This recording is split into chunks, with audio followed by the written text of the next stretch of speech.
The Square Ball Podcast. Welcome to the show. It's Dan here with Michael and Chris Mack. We're going to talk Italian today. It's exciting, isn't it? Do you know how to talk Italian? No. Don't know any words. Grazie. There you go. Well, you've also said no, so there's a good start. There you go. I'll do as well. Two well words. done.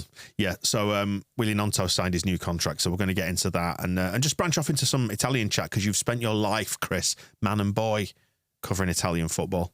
You can see it, can't you? You can see it in my face. Right then, before we get into Gnonto and his contract, probably just very, very quickly addressing the Leicester elephant in the room, who they've got away with it on at least one out of the two charges. Who would have thought the regulations around this stuff had such holes in them, eh?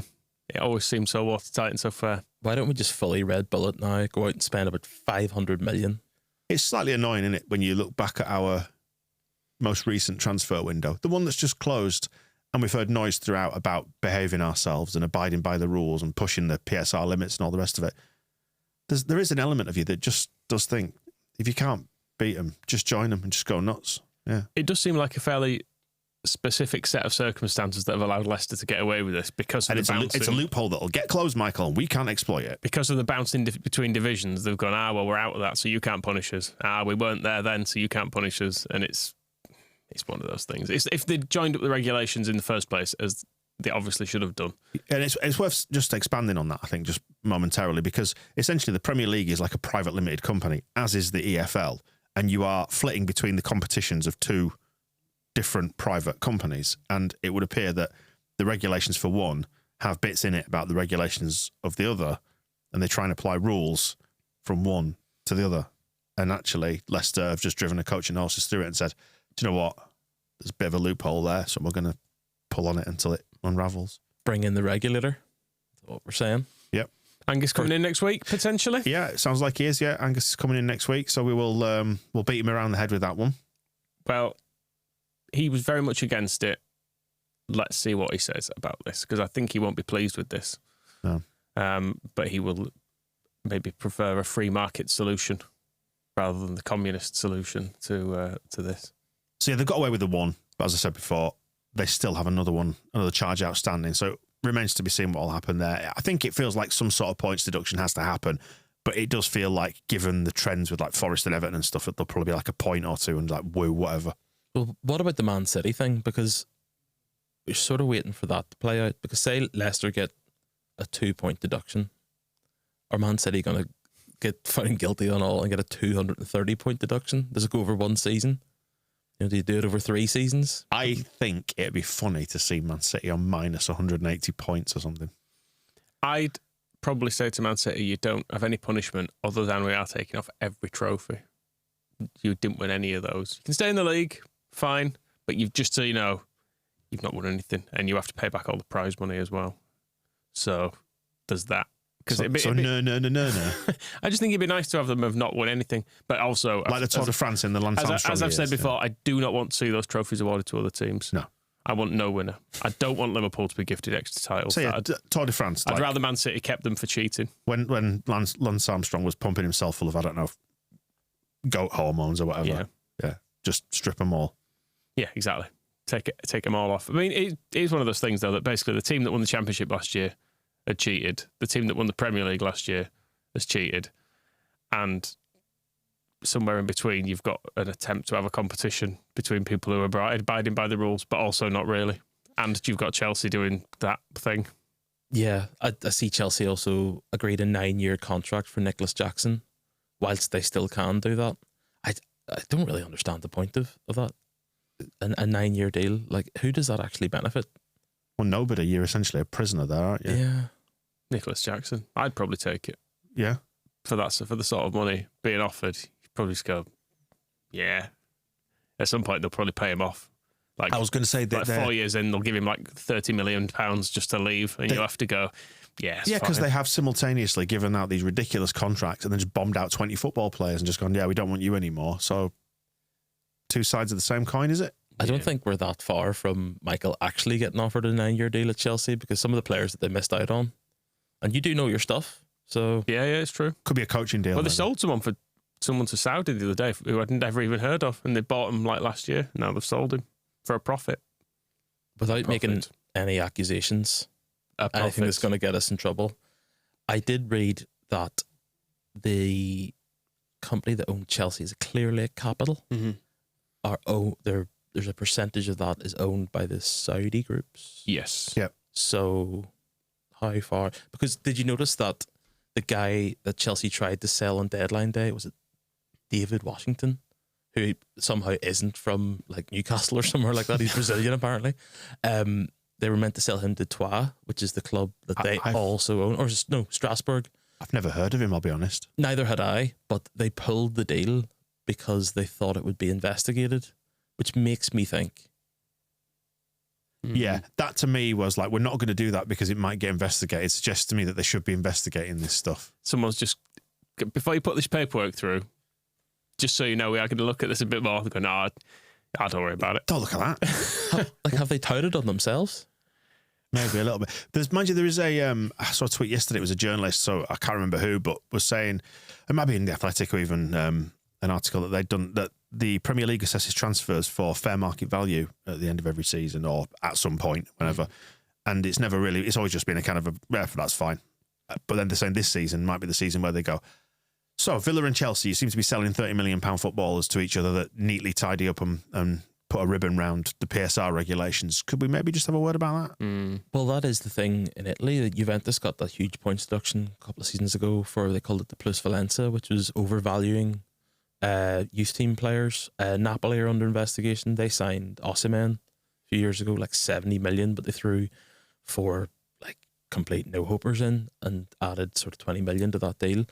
But if you look at Aston Villa in the summer, they sold Douglas Luiz to Juventus and sent back, or Juventus sent 2 players over that way for like 22 million, who've both just been bombed out, sent out on loan. Right. It's interesting, isn't it? Yeah, it is. It's interesting. There's a lot of rules to navigate. Yeah. And some people are good at navigating them. Well, talking of Italians, let's get into Willy Gnonto then, who has signed a new contract, which it feels like this one's been sort of quietly bubbling under for ages, doesn't it? And it's interesting to see him, another thing that's interesting, finally put pen to paper, and the club very happy to let it be known that there are no escape clauses here. But you wonder, you just don't get the sense that there's anything but at least a verbal gentleman's agreement that if we don't go up this year, we'll sell you in the summer. There has to be something. It's a side letter.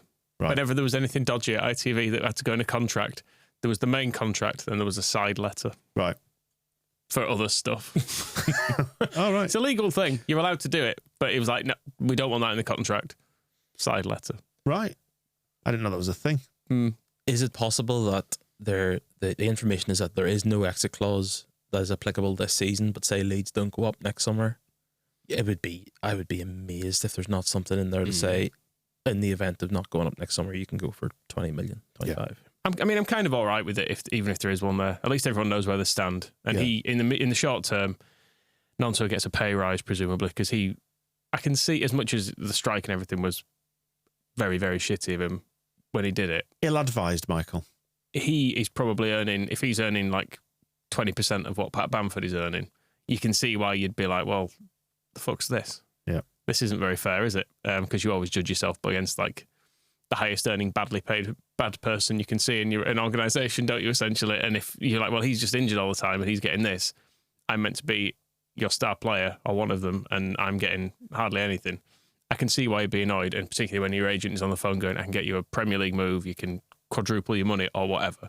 So this gives a bit of certainty to both sides, and it means he gets a pay rise and is presumably happier unless we forced him to sign it. Well, I think I can sort of imagine scenarios where he's been agitating to leave, or the agent has been agitating to leave. And they said, well, you're under contract, and if we let you go, having behaved in this manner, it is then a green light for the rest of the squad to do exactly the same. So we are not going to let you go. You've signed a contract and we're going to hold you to it. If you want an exit clause, then we can put one in, or we can do a side letter and come to an agreement on a new contract. You're unhappy at the level of wages you've got, but that's what's in your contract and what you signed. Again, if you want higher wages, sign a new contract. I suspect it's been something like that. Is it telling that he switched agent? Yeah. And has now signed a new deal? I know it's the same agent that Calvin Phillips, or the same agency, sorry, that Calvin Phillips took on before. Is it CAA? Yeah, before going to Man City. So maybe there was an element of immaturity last summer, not helped by his agent, whereas it seems like CAA probably a little bit of a slicker operation, just that little bit more nice at the top of the game. Yeah. Maybe just a bit more professionalism. I must admit, when I was reading the kind of statement the club put out, I said the 20-year-old, I thought, God, he's still young. And he's a boy. He's been around forever. It feels like he's been here for ages, though, doesn't it? And he's still only 20, so fine. You did the strike thing. I'd rather he hadn't. It does say, he did say in this statement he's been a constant in the side. I thought, well, not Birmingham, it wasn't. Didn't go to that one, did he?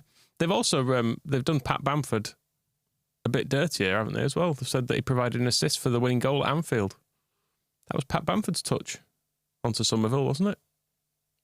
Because he tried to control it, and it fell to Somerville, who scored. So I'm taking that off, Gnonto. That's a Pat Bamford assist. Right, okay. So yeah, we're talking Italian then. And there are some little updates, Chris, because, do you want to plug the Italian thing for a start? TMG Italia? Yeah, I'm still doing my TMG Italia. Got a weekly newsletter. I'll probably be doing quite a bit of fun stuff, hopefully, throughout the coming year on the site and just on socials and stuff like that. So it's at TMG Italia on Twitter /X and Instagram. If you have interest in Italian football, please sign up. If you don't have interest in Italian football, just follow it anyway and make me feel better about myself. There was a nice viral tweet that was doing the rounds across the weekend of the flags at Sampdoria, they're in the second tier still, Sampdoria, which is obviously what Radrizzani was trying to buy when he was on his way out from Leeds. Bit of a Rads update. There'll be a feature in issue 2 of the magazine, which will be out next week on the 14th for the Burnley game. But Radrizzani and Sampdoria are no more. Right. And it seems that this hasn't really been... It's not really been reported anywhere. Whenever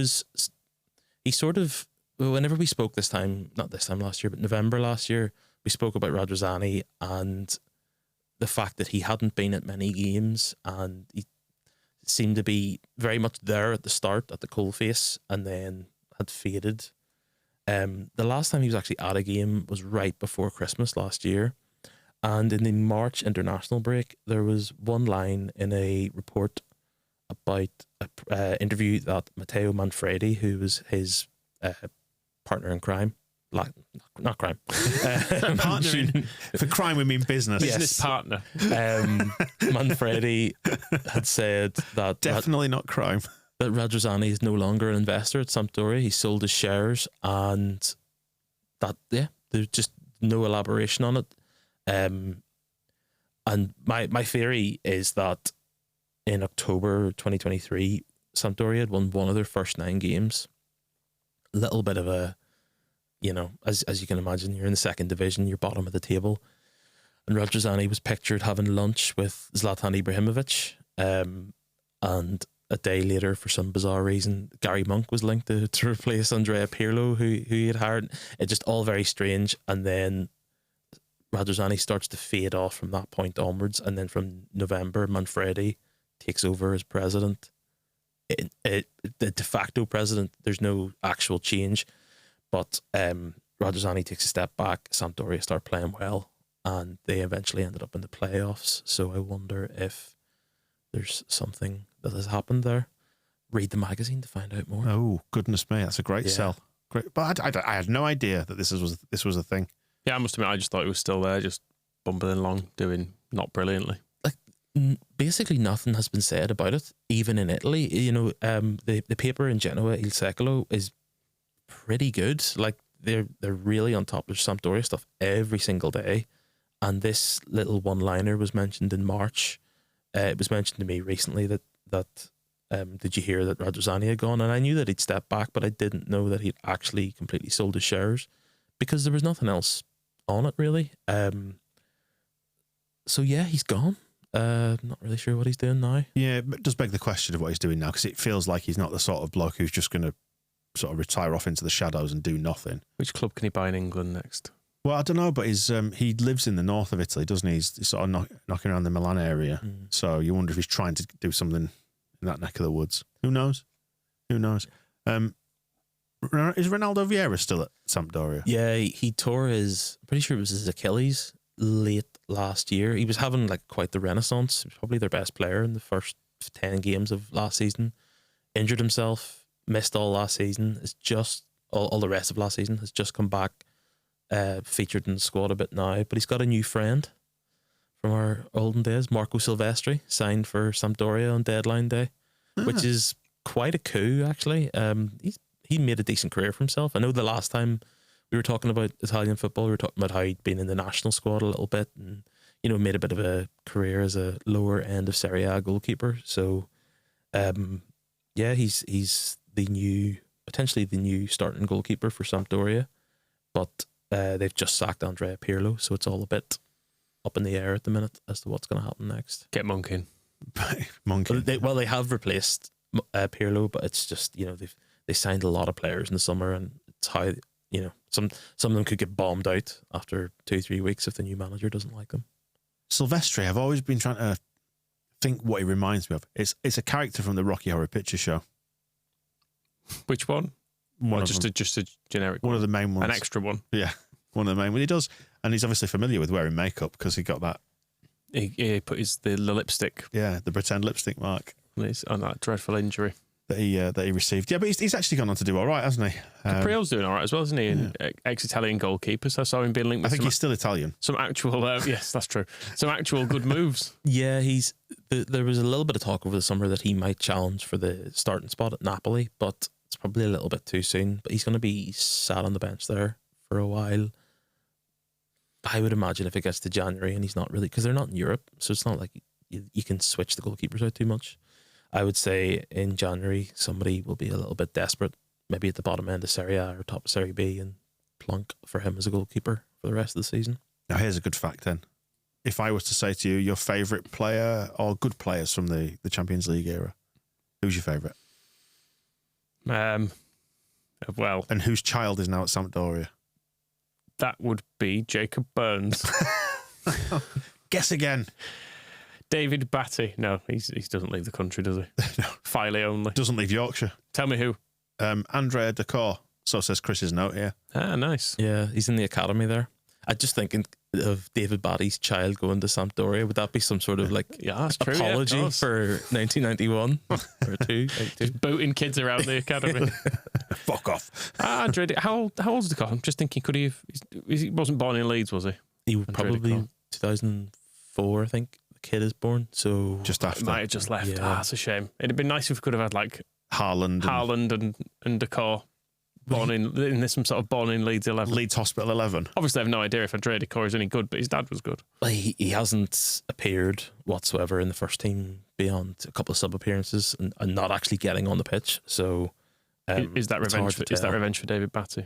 He knows they played alongside each other. And they're like, keep him out of that team. Born in 2005, back end of July 2005. So probably just a little bit too late, maybe. That's a shame. It's a shame. That's when Venables would have already driven him to Lazio. Did he try to send him to at one point? Roma in this period. Yeah. He went to Roma. So I think he was linked with Lazio first, wasn't he? And then he ended up at Roma. It's probably for the best. What's Massimo up to these days then? Anyway, the mad fuck. Yeah. So there was a report recently, or an interview on the Brescia fan site with the marketing manager of Brescia, who basically as marketing managers go, he hasn't marketed his own owner very well. Basically said that he's completely mental, and he sits beside him at games and has to talk him out of sacking the coach whenever they go 1-0 down. It feels in many ways like Cellino is actually the marketing manager of Brescia, and he just has some de facto people in jobs that he just lets kind of, have titles and pays them a bit. It's funny with the Sol Bamba news this week. I've been just looking a little bit at that area just to look at games Sol Bamba played in and stuff, and just reminds you of the absolute insanity of that period, doesn't it? That it's just like, I was trying to work out, playing the 4 managers, and I completely forgot Steve Evans existed for a bit in the middle. I was like, fucking hell, Steve Evans managed us. How? Why? And for ages, like for longer than most people got to during that period. So in the first 3 games of this season, Brescia, they won their first game 1-0 against Palermo, which is quite a good result. Palermo are owned by Man City, so they'd spent a lot of money. But they lost in their second game at home, and the marketing manager said that Cellino basically turned to him and said, "Tonight I'm sending him away," about the manager. And he's talked him down, talked him out of it. And then the next game, they conceded after 5 minutes against Reggiana, and he said, "Yeah, okay, now I'm sacking him." But like, he's just mad. He is just mad. Yeah. That era, I look back on it a little bit like the current political climate, where it's just exhausting. Reading the news can be exhausting. Thinking about Cellino is just exhausting. Just always something, wasn't Yeah. it? Why? Just why is Thompson being sacked? Yeah, just constant Why? What's the point of it? Yeah. Why has he spoken to someone who's rang him up? Why is he drinking in the evening and just chatting to people? Just stop all of it, please. That is another comment that he made, this marketing manager made, that Cellino likes to call him. He said, he's relentless. He calls me at all hours of the night. Is he relentless? Is it relent? Is it a lack of relent that's causing him to call you at 2 o'clock in the morning? Very chatty at 2 a.m. Interesting. Happened to be wide awake. Berardi is working with him. Is that right? Unfortunate. Well, I don't know if it's unfortunate or not, because it's quite I wouldn't say it's a prestigious role, but he's now the head coach of Brescia's under-17s. I think it's become under-18s, but it's our equivalent of under-18s, basically, whilst he's doing his coaching badges at Coverciano, which is like the national, they call it the University of Football. It's in Florence. And That sounds really nice, by the way. Can I just say? It is beautiful. Yeah. Yeah. The area itself, there's like a little hill behind it, and that's where Leonardo da Vinci created the first flying machine, basically the prototype for an airplane. So like you can imagine, just there's a general vibe of like intellect, and that's the coaches, and it's a university and long poplar trees, and it's all very leafy and lovely. But you do all that and then you get sacked by Massimo Cellino after 1.5 games. But the path that he's taken is really interesting, because if you look at the managers in the top 2 divisions in Italy, almost half in both leagues started as under-17, under-18s coach at a club and worked their way up into a senior role. So he is following a tried and tested method, and if there's one thing that Italy has produced for a long time and still does produce, it's good coaches. I mean, England produced Frank Lampard, and he found his own route, if you think about it, against all odds. Him and John Terry's still waiting for his big opportunity, isn't he? Yeah. As he covered, he did deserve. But yeah, Lampard overcame so much. He did in many ways. A lack of ability for one. But yeah, Berardi, I guess he's kind of under Cellino's radar, more or less, then, in that sort of a level. Or is he likely to be trigger happy if the under-18s... I was going to say, my immediate reaction to this is one day he's going to find himself in charge of the first team, even if he's not like allowed to with the coaching badges or whatever. He's just going to go, your turn. I don't want to match him. It's your turn this week. There is an element of that, because there's the labour laws in Italy mean that you basically have to put managers on gardening leave. It's very hard to sack them, pay them out. So sometimes you'll have clubs with like 3 or 4 managers under contract at any one time. And he was bringing him back sometimes, wasn't he? Yeah. When he was at Cagliari, I think he'd sacked someone, but then because he started him on the payroll. Hey, I'm paying you, you'll come back. Basically, yeah. But see, it's just exactly what I imagine the phone calls to be like. Like it's fucking 11 p.m. or something like that, and he just has a bright idea. Hey, I sacked this other guy. You come back. You work for me again. But I think actually, just relating it back to England, I'm fairly sure now when clubs sack managers until they go get a new job, they just do that. They keep them on like the monthly payroll, just because for PSR reasons, I suppose it's better to be paying everybody monthly rather than a big £10 million payout, let's say. But like if Brescia's season does go wrong, there is a chance that he'll end up, maybe not as head coach, but he'll probably end up getting bumped up to the under-20s, or if it does go really, really wrong, like he could get 2 or 3 games in the first team. I would say it's very unlikely, and he still has to, I'm pretty sure he still has to get his UEFA Pro badge, which is the top one. But it's as I say, it's a tried and tested path. You never know, he could pop up somewhere in the lower leagues coaching a senior team in Italy, and Brescia have a pretty decent academy as well. Like Andrea Pirlo, I'm pretty sure came through at Brescia, and Sandro Tonali, who's at Newcastle now. So I had a look at their transfer market. There's no one who's worth 2.5 million is 14, but you never know. There might be someone popped through there. He did win his first game, so you got to be happy with that. Let's drop in two names that are sure to make everybody really, really happy when we say them. Weston McKennie, that's just one of the two names, that's not the two. Weston McKennie, Galatasaray. Marriage made in hell. Quite literally. Yeah, I'm not too familiar with... There's not a lot being said about it in Italy. There's a lot being said in Turkey about Galatasaray. I think their window's closing pretty shortly. I think it closes this week. And they've already signed Victor Osimhen from Napoli, which is quite a big deal. But there's Adrien Rabiot, who started for France, the Euros, and he was at Juventus, has been released. He's on the list, but it sounds like that's not really a deal that they can make happen. Hasn't McKennie just signed a new contract? Because I saw that it got bombed out, then signed a new contract, then this story. Yeah, it's confusing. And he came off the bench against Roma to rave reviews, from what I read on Twitter. To rave reviews. I kind of have to be careful what I say about McKennie, because people will take it the wrong way and give me months of abuse again.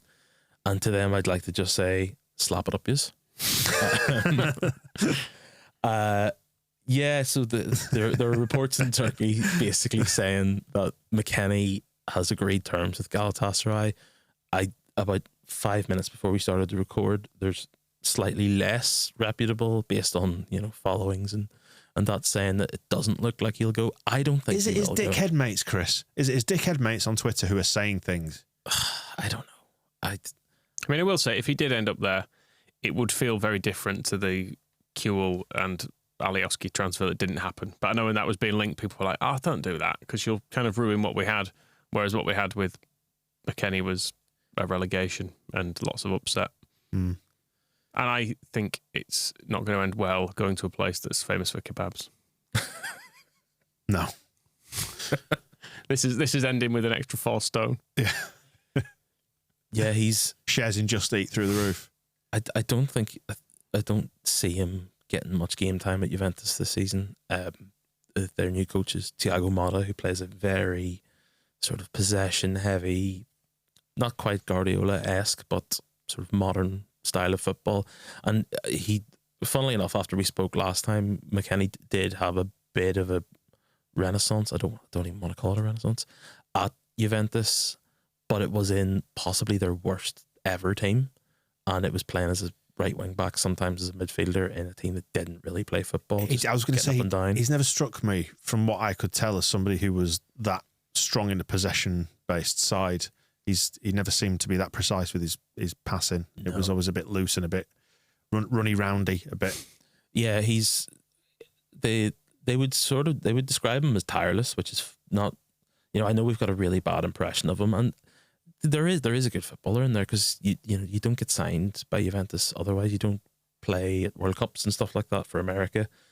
But he didn't work for Leeds, and I just don't think he's that level of player. I don't think he's, if you have designs on winning Serie A, playing in the Champions League, I just don't see it. He strikes me, and am I being unfair, that he just likes to sort of toss it off a little bit, and it's all a bit of a laugh, and lacks that sort of level of drive that, I mean, like an example, a psychopathic example of it would be Cristiano Ronaldo, Go with James Milner, who just seems ridiculous. Well, Milner's got professional levels of dedication, but the other extreme example is someone like Ronaldo, who it's just ultra focused and it's all they've got. Milner seems like he's probably got a decent life away from football as well, but he's just very focused and professional and has sort of wrung every last drop out of the game in a good way. McKennie just never strikes me as being that arsed.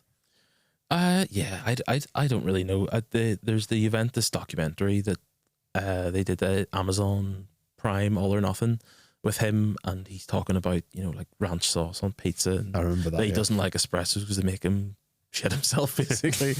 And I can imagine that maybe didn't impress that well. I don't know. Some of the American fans seem to be obviously very protective over him. But I hadn't noticed. But the thing is, they bombed him out when he went to Leeds, and there's been talk all summer about him being bombed out. Even last summer, after he came back from Leeds, they were happy enough to sell him. Nothing materialised, and it sounds like from what's going on in Turkey that Galatasaray want him, that Juventus may be happy enough to get rid, but it's that McKennie maybe doesn't want to go. I don't know, but it's not like he's dictating terms, or in the sense that he's angling to leave or make a bigger move. It's that nobody's really that bothered about him. Yeah, it seems. I think Juventus have a lot more midfield options than they did this time last year, so I can't imagine he'll be too far up the pecking order. Just looking down the US MNT call-ups for this international break, and he's not in there in the midfielders. Our boy Brendan is in there, doing some good kicking and shooting in training, Michael. I'm sure you'll be pleased to hear. So. But McKennie's fallen out of that group. I think he's working on something. His fitness or something, right? Maybe. I did see some statement as to why he's not in there. He's not dropped. I think he's just dropped to this squad. Was it his short mate who's maybe put that statement out? I did notice that Shea Adams, who is now at Torino, following the footsteps of Dennis Law, of course, his famous Scottish man playing for Torino, he pulled out of the Scotland squad apparently because he wants to settle into life in Italy rather than have to go back to Scotland. I'm not really grasping that. But, I had no idea he was in Torino, I have to say. Yeah, he scored on. I think he scored on his full debut, and has sort of started quite well down there. They tend to like a real big boy up front, so I think he works in that regard. And I think he's suited to that level, that style, slightly slower football in the Premier League. I like it when you get a sort of not that he's a journeyman, because he was a sort of fairly solid Championship lower end Premier League striker, but I quite like it when you get a sort of an unfancied mid-table player just going, yeah, going to give that a go. Got a nice time abroad for a bit. I was just looking at a variety of players who have played for Leeds. We always like to have a comeback kid at Ellen Road, don't we? Many people long for ex-players to return. Giuseppe Belushi, free agent? Anybody? Window's closed now if we need to bolster our defence. The last time Belushi was seen was he scored for Astley, scored an absolute screamer in a bit of a relegation battle game, and then made this gesture right to the ultras. That's the hand talkie gesture. Keep talking or stop talking. Yeah, it feels like a bad move, that. And they, quite a mature statement, said, you can do that all you want, just so long as we don't get relegated. Last day of the season, relegated. Disappeared. Hasn't been seen since. Oh dear. Do we need more reinforcements up front? Edgar Charney, he's a free agent. What a player. I can't believe he's a free agent. Why is talent like that being allowed to go to waste? One of the worst footballers I've ever seen. On a technical level, just so bad, I could barely believe what I was seeing. Like, unable to do anything. He's a free agent, having been released by a semi-professional team in the 4th division. So it's not like he's... Cheap wages? Yeah, to do what? Still only 35? You could put out the bins? Something like that? You just need someone who can thread passes through like Tommaso Bianchi. That's the main thing. I genuinely think we could afford Edgar Charney, to do the merchandise or something in here. Big lad, can reach the top. I have to get the ladder out for some of those things. The Square Ball Podcast.